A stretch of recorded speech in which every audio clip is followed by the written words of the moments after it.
In the world of bodybuilding, where the mighty rise to dominate, two titans emerged from the shadows. Ronnie Coleman and Jay Cutler. The stage is set for an unforgettable clash that will reverberate through the annals of bodybuilding history. In one corner stands Ronnie Coleman, the real deal, a living legend with not one, not two, but 8 Olympia titles under his belt, cementing his legacy as the king of bodybuilding. This guy is a force of nature, pushing through the pain and breaking records like it's nobody's business. And in the other corner stands Jay Cutler, a beast of a competitor himself. He's battled adversity, defied odds, and risen from the ashes like a phoenix. With a heart aflame with ambition, Jay carved his path to the summit of bodybuilding, claiming 4 Mr. Olympia titles. His hunger for success knows no limits, and he stands tall as a fierce challenger.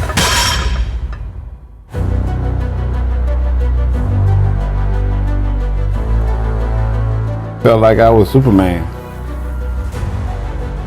because I was so strong and I was so in control. This stuff can't hurt me. I'm gonna do what I want to do. I felt I could be injured. Never. That's how I felt when I was in the gym.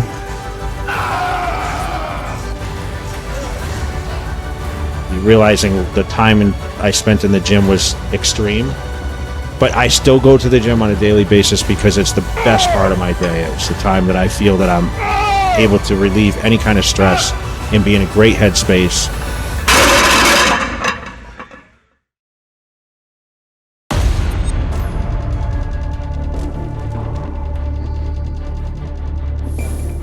These two had totally different physiques. Jay was all about that perfect symmetry, aesthetic lines and killer muscles. Ronnie, on the other hand, was all about sheer mass, freakish size, and insane raw power. They were like two sides of a coin, and their rivalry was intense, but in a friendly way. During the late 90s and early 2000s, they went head-to-head on the professional stage many times. You know, I have great respect for Ronnie, but people say this guy is unbeatable, and I don't agree with that.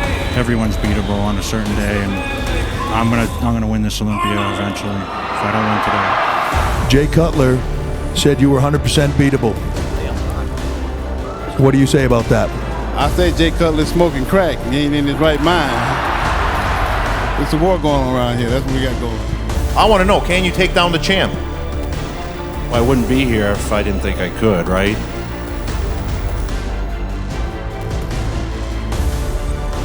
Hey, it's on, baby.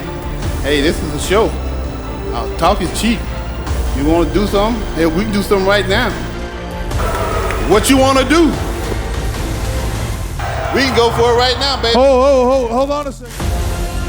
Jay Cutler and Ronnie Coleman pushed each other to new heights, and fans from all over the world were hooked. The current reigning, undisputed, undefeated champion of the world, Mr. Olympia, Ronnie Coleman.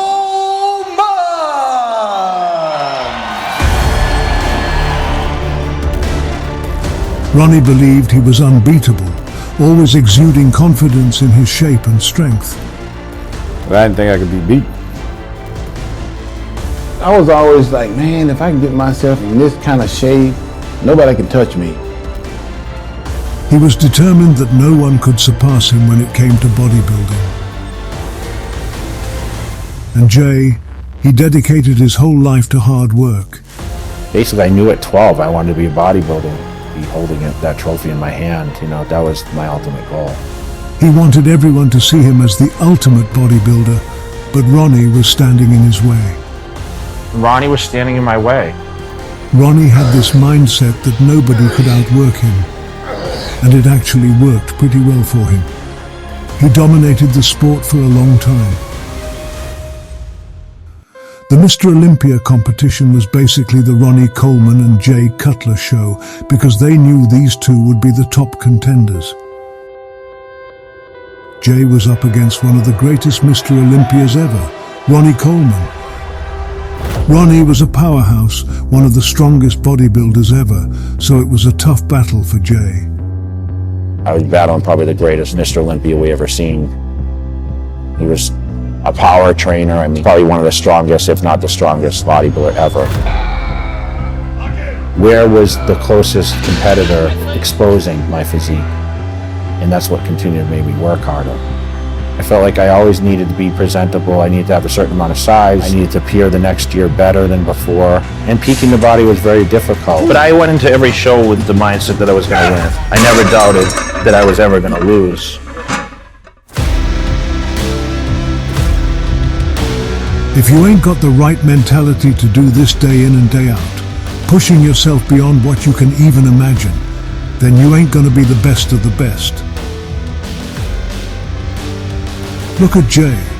He had to do things nobody else in the world was doing to chase after Ronnie Coleman. This sport takes extreme dedication to be at the top.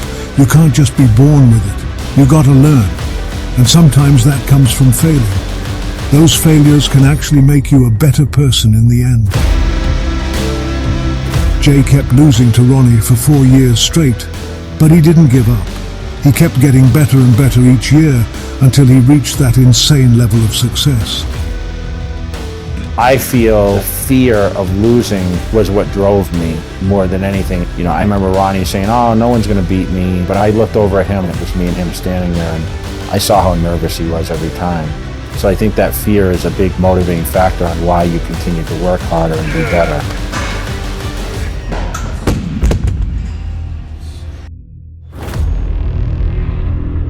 You gotta have it right mentally first to even just get up under that kind of stuff. I live for this. You gonna take it? I live for this. Ronnie was a beast and won the Mr. Olympia title 8 times in a row, from 1998 to 2005, tying the record for the most wins ever. Jay had a tougher time getting that title. He competed in Mr. Olympia several times, and it took him 4 tries to finally snatch that crown in 2006.